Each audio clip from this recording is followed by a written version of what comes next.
Hi mga Sassy, it's me again, Sass, and here are the reasons why hindi na ako bibili ng commercial vitamins for kids, especially syrup. So I found this vitamins a few months ago. It's from Facebook and TikTok. And then since palagi ko na siyang nakikita, I research it and what can it do? Diba?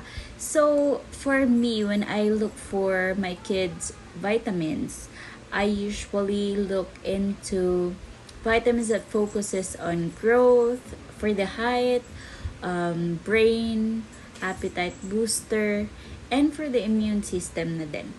So, usually, meron kami ditong mga 2, 3, or 4 kinds of vitamins in syrup form and medyo gastos.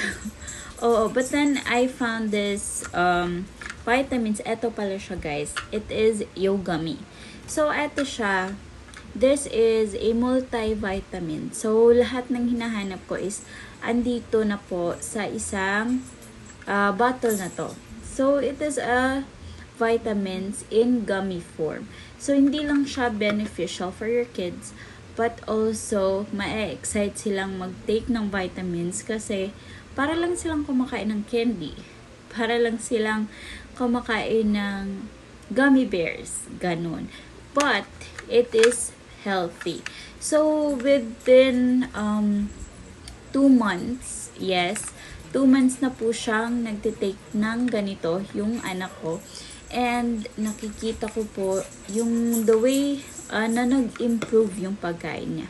So, before kasi, ang hirap niyang pakainin, especially pagkanin. And then, ngayon, kahit 12 midnight, naghahanap pa siya ng makakain. And then, yung grades niya nag-improve. And malapit na kaming magka-height. And mind you, 7 years old pa lang siya nung March 3. So, yun guys. Since multivitamins to and lahat ng hinahanap ko sa isang vitamins is nandito na, nakasave po ako ng medyo malaki talaga. Kasi 4 vitamins naging isa na lang. So, it's a save talaga.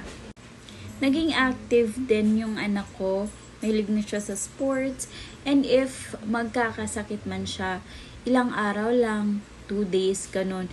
Noon kasi nasa 1 week, ubusipon, nasa 1 week. Ngayon, ilang days na lang. So yun, I will never buy commercial vitamins for kids. I will go for Yogami.